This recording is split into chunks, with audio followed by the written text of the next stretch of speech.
మీకు ఈ వీడియో నచ్చినట్లయితే వీడియో క్లిక్ చేసి ఛానల్ని సబ్స్క్రైబ్ చేసుకోండి. ఇక వెంకట్రావు పార్వతి చూస్తూ ఉంటాడు. నీకు బంగారం అంటే ఆశ తల్లే అని చెప్తూ ఉంటాడు. అయితే నేను కోరుకున్నంత బంగారం నాకు వస్తుందా అని పార్వతి అడుగుతూ ఉంటుంది. నీ అత్యాశ పనికిరాదు.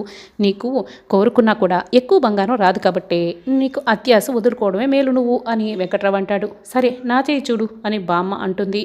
నీ చేతికి పేరుకి అసలు సంబంధమే లేదు అని చెప్తూ ఉంటాడు. నా పేరు మా నాన్నగారు పెట్టారు అని బామ్మ అంటుంది. మీ ఆయన వెళ్ళిపోయి చాలా కాలం అయ్యింది అని వెంకట్రావు అంటాడు. అది నా ముఖం చూస్తేనే తెలుస్తుంది, కొత్తగా ఏదైనా చెప్పు అని బామ్మ అంటూ ఉంటుంది. అప్పుడే వెంకట్రావు గుడ్లప్పకించి చాలా షాక్ అయి చూస్తూ ఉంటాడు. ఏమైంది దొర, ఎందుకు అలా చూస్తున్నావు అని బామ్మ అడుగుతూ ఉంటుంది. నీకు లేటెస్ట్గా సెకండ్ మ్యారేజ్ ఉంది అని తల్లే అని అంటూ ఉంటాడు. అంటే ఏంటి అని బామ్మ అడుగుతూ ఉంటుంది. అప్పుడే పద్మ పార్వతి అయితే అలాగే షాక్ అయ్యి నోరు తెచ్చుకొని వింటూ ఉంటారు. అంటే నీకు రెండో పెళ్లి జరుగుతుంది అని చెప్తూ ఉంటాడు. నీ బొందరా నీ బొంద, నాకు రెండో పెళ్లి ఏంటి అని బామ్మ తిడుతూ ఉంటుంది. అప్పుడే వెంకట్రావు ఆ తల్లి పేరు సీతమ్మ తల్లి కదా అని జానకిని చూపిస్తూ ఉంటాడు. ఆవిడ పేరు జానకి అని పార్వతి అంటుంది. రెండు పేర్లు ఒకటే కదా, ఆ తల్లికి సీతమ్మ తల్లికి ఎన్ని కష్టాలు అయితే వచ్చాయో ఇప్పుడు ఈ తల్లికి కూడా అన్ని కష్టాలు వచ్చాయి అని వెంకట్రావు అంటాడు. అప్పుడే సీను అక్కడికి వస్తాడు.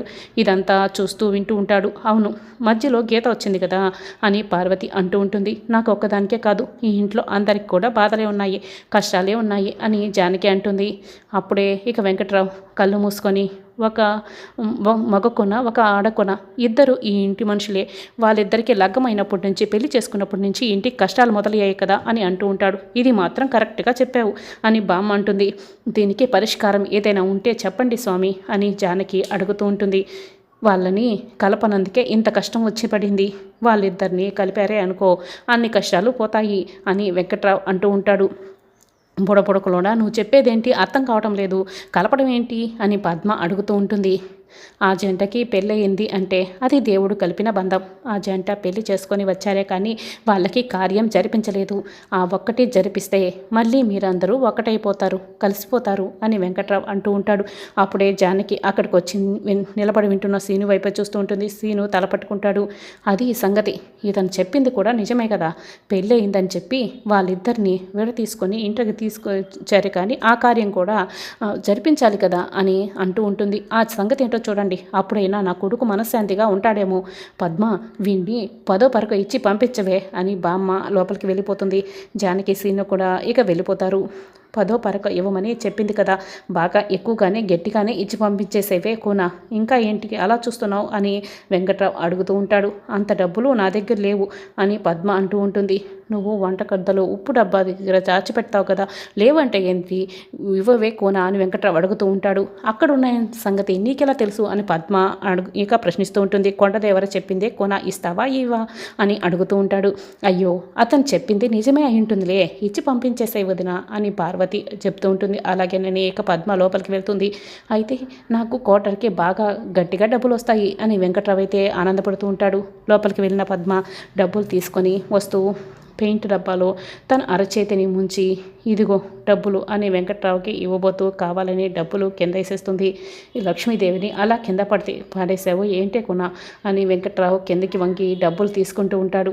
వెంకట్రావు చూడకుండా వెంకట్రావు వీపుపై పెయింట్ హస్తం గుర్తుని ఇక పద్మ వేస్తుంది. వెంకట్రావు ఇక డబ్బులు తీసుకొని వెంకట్రావు అక్కడి నుంచి వెళ్ళిపోతాడు. అదేంటి వదిన, అతని వీపుపై నువ్వు పెయింట్తో హస్తం గుర్తు ఎందుకు వేశావు అని పార్వతి అడుగుతూ ఉంటుంది. ఈ కోయిదర నా దొంగనా ముగుడేమో అని నాకు డౌట్గా ఉంది.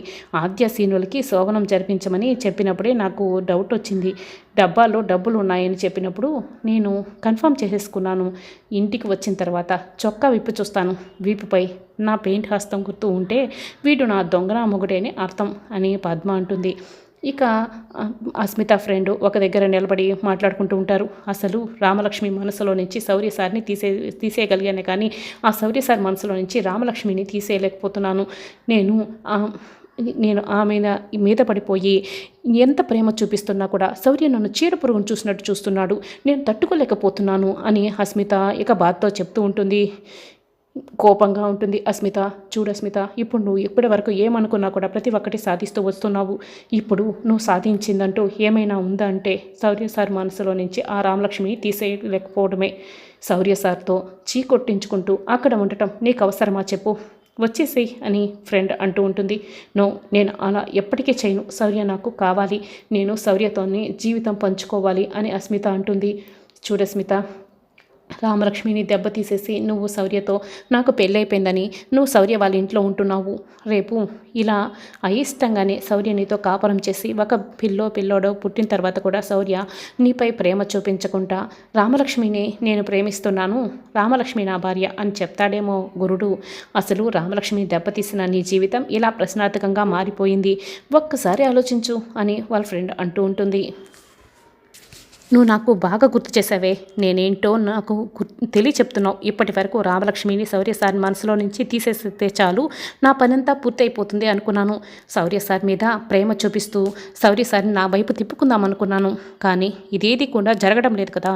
కాబట్టే ఇప్పుడు ఈ అస్మిత ఏంటో చూపిస్తాను.